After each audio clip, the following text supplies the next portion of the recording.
Spatele trept, occhi închiși și meditam cu Aditana.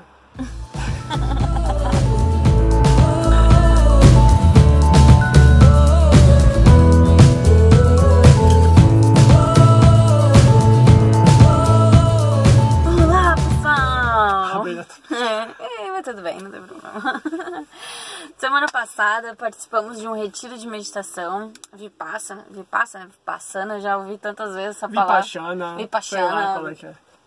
Enfim, você fale da maneira que você quiser.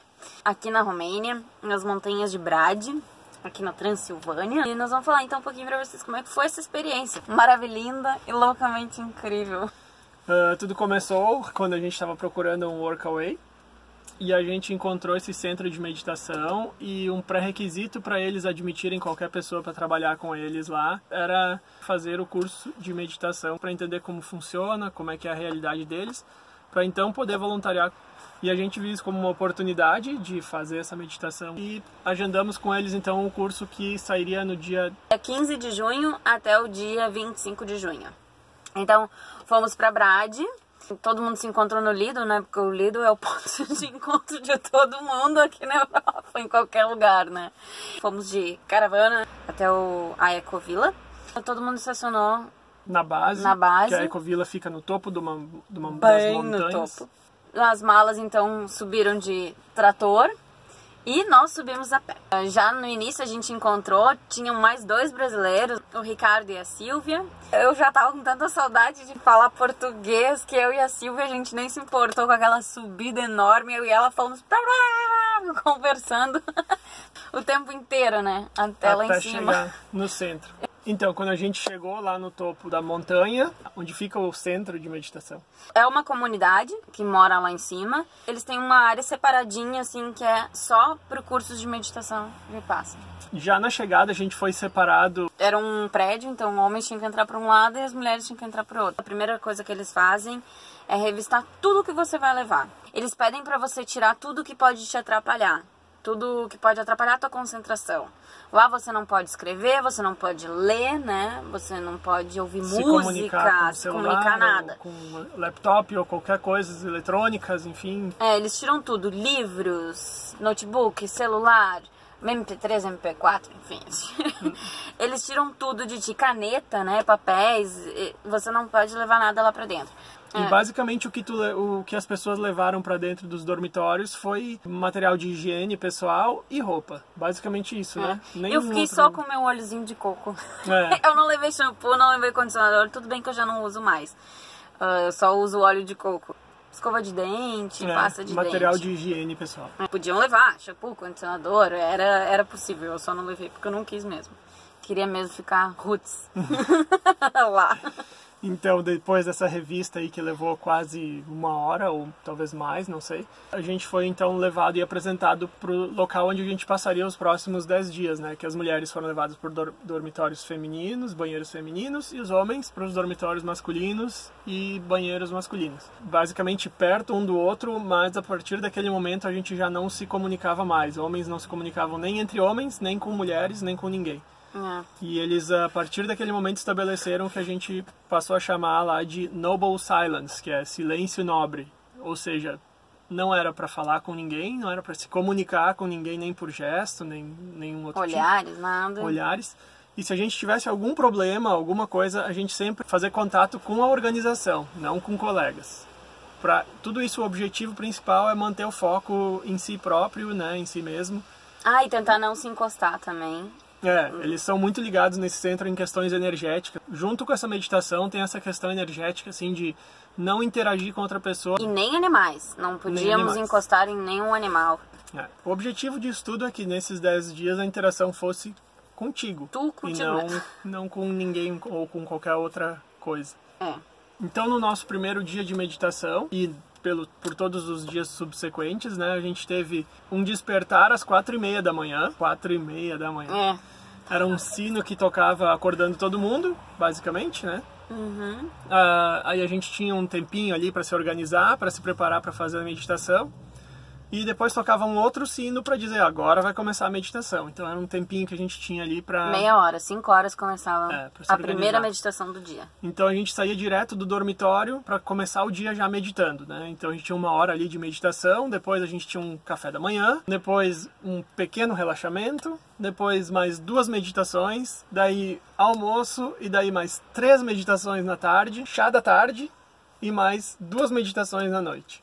E o discurso. Era o fechamento daquele dia. É. As meditações, elas duravam em média de 1 a 2 horas, né? É. Essa que foi a parte mais complicada para nós, assim, porque pelo menos eu não estava acostumado a meditar nem 1 hora durante um dia, né? Então já no primeiro dia de meditação foram 9 horas de meditação num dia. E todos os outros, né? Todos os dias eram 9 horas de meditação. Todos os dias a mesma rotina. E eu acho que isso foi o mais impactante logo, porque a gente medita, né? Nós fizemos nossas meditações e tal, mas é questão de 1 hora, meia hora, 1 hora que a gente medita por dia, e lá a gente tinha que ficar 9 horas sentados, né? Como a gente falou no início, Coluna ereta, olhos fechados. E vamos meditar. E daí era complicado aquilo, porque ficar, né? Não eram 9 horas seguidas, mas 9 horas meditando. Eu me lembro que no final do primeiro dia, meu corpo inteiro doía. E eu acordei no dia seguinte pensando, meu Deus, um caminhão passou por cima de mim. Foi puxado pra caramba mesmo. Foi fisicamente, não só mentalmente por causa da concentração em si, mas fisicamente pelo fato de tu ficar com a perna dobrada ou tu tentar achar uma posição que tu pudesse ficar mais concentrado, enfim. Foi uma briga, assim, com o corpo, né, nesse sentido. Eu me lembro que eu acho que até o último dia de meditação eu ainda não tinha achado minha posição confortável e eu ainda não achei a minha posição confortável. Eu acho que eu bato palmo pros monges, porque ficar o dia inteiro, os mongezinhos lá, lindo, bonitinho, sentado, meditando, ou não é pra qualquer um.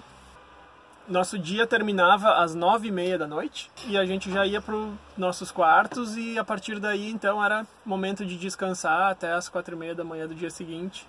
Eu me lembro que eu ficava pensando, quando eu li o cronograma, 9h30 da noite eu já tenho que estar dormindo. Eu vou dormir sempre meia-noite, como é que eu vou conseguir dormir às 9h30?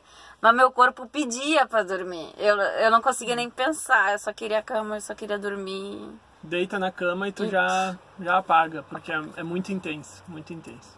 E referente às refeições, elas são totalmente vegetarianas, orgânicas, né? Eles produzem muita coisa lá na comunidade, acho que quase tudo. Praticamente tudo que a gente consumiu lá era produzido lá mesmo. Era produzido deles, as refeições super boas. Pra mim, não pra ti. O café da manhã pra mim particularmente foi uma coisa meio difícil. Porque eram papinhas, era sempre um mingau com alguma coisa, uma geleia, alguma coisa assim. E eu não como geleia, eu não como mingau. Então pra mim foi um pouco difícil, mas a gente tinha que comer, né? Eu achei ótimo. Mas o almoço, nossa, o almoço eu gostei de tudo, assim. Enfim, eu gostei da comida. Pra mim, no geral, a comida foi boa, tirando as papinhas, que eu não gostava. No refeitório, que é o mesmo local onde a gente foi, onde teve a revista, né?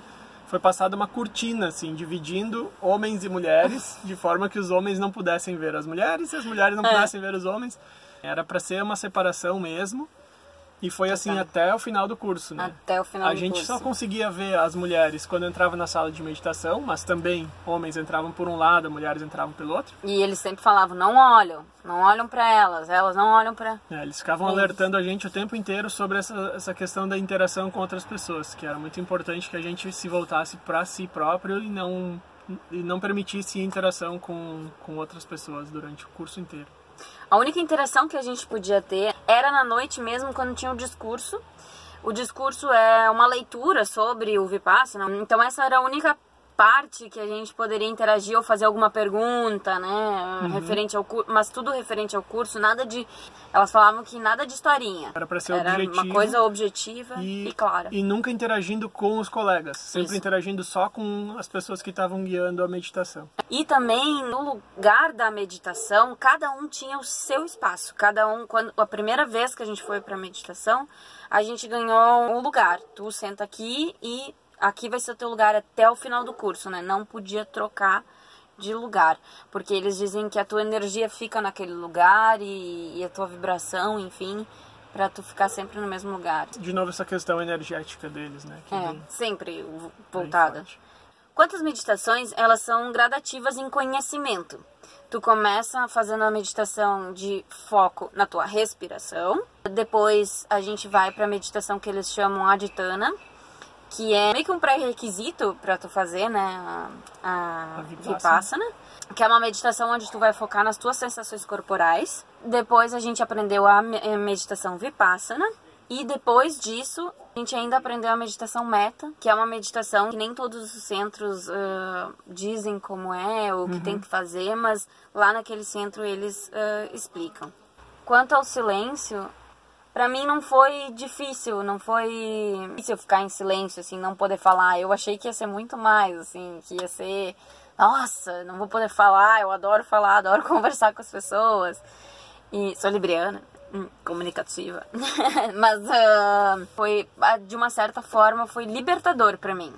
E o mais legal foi também que tu acaba notando as outras pessoas que estão ao teu redor, né? Percebendo e observando não só a ti mesma, mas também como as outras pessoas. A gente ouviu muitas pessoas falando quando a gente dizia que ia ficar 10 dias sem falar, todo mundo dizendo, meu Deus, isso é impossível, eu não vou conseguir, eu nunca conseguiria fazer isso. Mas realmente surpreende o fato de que isso não é uma coisa complicada de fazer. Na verdade, vira uma rotina, depois de 2 dias ali, tu já tá acostumado àquilo, né?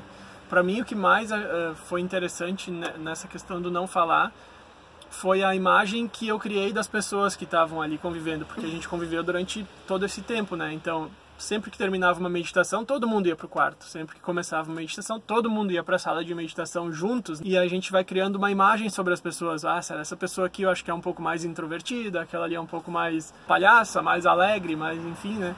E quando quebra o silêncio, quando as pessoas começam a falar, tu vê que tu tava muito enganado. Totalmente enganado. Porque as pessoas são totalmente diferentes. Tu não sabe se a pessoa é romena, se a pessoa é brasileira, é italiana, sei lá de onde é, né?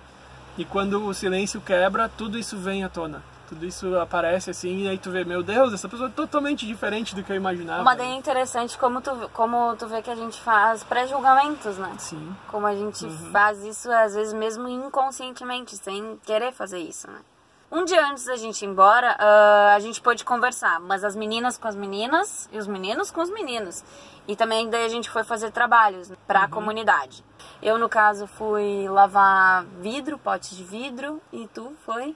Eu fui transportar tijolo, cavar buracos para a fundação de uma casa, essas coisas mais braçais, assim, trabalhos braçais. Mas tudo opcional, né? Eles pediam quem queria ajudar, quem queria se assim, voluntariar um pouco naquele momento e ninguém disse não. Todo mundo disse sim, todo mundo quis ir. E daí, naquele momento que as meninas podiam conversar com as meninas, eu falei assim, nossa, quantos sorrisos! Né? Foi uma explosão de sorrisos, assim, todo mundo podendo conversar e falar. E tinha gente que eu achava que era muito brava lá dentro. E não parou de sorrir um minuto depois que a gente começou a conversar, né? Durante os 10 dias, a gente teve que ficar, então, separado, eu e a B, né? E a gente não podia se comunicar. E a gente, em vários momentos, teve a impressão de que a gente estava num romance dos anos 60, né? Porque é inevitável, né? Tu vai pro refeitório, tu consegue ver a pessoa indo também, e daí... Ai, dá aquela olhada, né? Tipo, saudade. Não pode olhar, não pode olhar. Ou a B ficava esperando o namorado passar, né? Depois da refeição. Isso foi uma coisa bem... eu não consegui. Depois da refeição eu ficava sentadinha lá e só esperando ele sair, porque ele come um pouco mais lento. Não é mais lento. É muito mais lento. Não, é mais só. Não é mais lento ou mais... Tá. E daí eu esperava ele sair pra ver ele, né? E mandar um beijinho. Às vezes eu mandava. A gente meio que quebrou um pouco a regra aí, né? Porque a gente interagia um pouquinho. Mas assim, ó, falando sério, realmente dava pra notar que quando a minha cabeça tava muito preocupada com o que tu tava passando, como é que tava pra ti, será que tava difícil, será que tava fácil, realmente a tua atenção sai do teu eu, né? E o objetivo é justamente tu se voltar pra si. Então faz sentido toda essa questão do silêncio nobre, né? que eles falam. Sim. Assim, a gente percebe que a mente tem muita facilidade para ir embora, para devagar. E com essa interação com as outras pessoas, isso só piora, né? Então, o sentido disso para mim é esse, é de facilitar a introspecção. Mas e foi tão bonitinho depois quando a gente se encontrou no último dia, assim, que daí todo mundo podia falar com todo mundo. Aí nós entramos no refeitório e não tinha mais a cortina. E daí eu vi que o Mose tava na fila e ele falou assim, abraço, e eu, pode? Porque tu fica, nem sabe mais o que pode, o que não pode fazer. Daí ele pode, e daí a gente se abraçou, né, Mose? E foi lindo. Daí quebrou o encanto. Quebrou o encanto, né? Aí a gente pode se abraçar. Pode se abraçar, eu chorei, não me aguentei. Sou sensível. É que tu também tava bastante à flor da pele por causa de toda a vivência, né? Eu também tava todo mundo assim. E agora o depois, né? Depois do curso, o que acontece? Eles falam que é pra você fazer as meditações Vipassana que você aprendeu, né? Pelo menos uma vez na noite, uma vez na manhã, mas não é para misturar com nenhuma outra técnica de meditação ou outra técnica que envolva energia, como por exemplo eu faço Reiki, Theta Healing, e que eu teria que escolher, o mestre disse, entre fazer Vipassana ou atender, continuar atendendo, fazer Reiki e Theta Healing. E eu escolhi fazer Reiki e Theta Healing, porque eu adoro fazer isso e adoro ajudar as pessoas, enfim. E questões de religião também, religiões espíritas, umbandas, ele disse que também não é pra misturar com essa meditação, porque ela é muito forte e que tem pessoas que ficam loucas, né? A expressão foi essa, tem pessoas que ficaram loucas pelo fato de terem misturado uma coisa com a outra. Enfim. E outra coisa que eles nos advertiram também foi que quando você sai da comunidade, você tá tão dentro daquilo de vibração positiva em meio à natureza e, né, e conexão tu contigo mesma, tu não tem nenhuma preocupação a não ser meditar, comer, dormir, descansar, observar a natureza e se observar, que quando você sai de lá e vai pra sociedade, você tem toda a pressão, você tem cargas positivas, cargas negativas, você tem que pensar no que vai comer, onde vai ir, o que vai vestir, o que, sabe? Você tem toda aquela pressão mesmo, de novo, da sociedade de volta. E isso pode acontecer baques, pode acontecer crises contigo. Comigo aconteceu. Eu fiquei um pouco meio forinha, assim. Acho que não foi muito... Tive questões de isolamento, mas que... Bom que eu tenho Mose. Na verdade, que bom que a gente foi alertado disso, né? Que Isso. podia acontecer, porque daí a gente não estranhou, assim, aconteceu, a gente vivenciou aquilo, mas a gente sabia que tinha uma causa, que a causa era justamente porque a gente estava vindo de uma rotina totalmente zen, né? Todo mundo na mesma vibração, e daí a gente vem pro mundo real, assim, onde é o caos, é tudo, todas as coisas acontecendo, e isso com certeza tem um impacto, né? E que tu te purifica lá, né? Tu purifica tua mente, purifica teu corpo, e daí tu volta, assim, e tem um baque, né? Mas foi muito válido, foi uma experiência bem intensa. Acho que todo mundo merecia se dar isso de presente, se dar a oportunidade de se ver, de se conhecer, de estar em silêncio e perceber a si e ao mundo ao redor.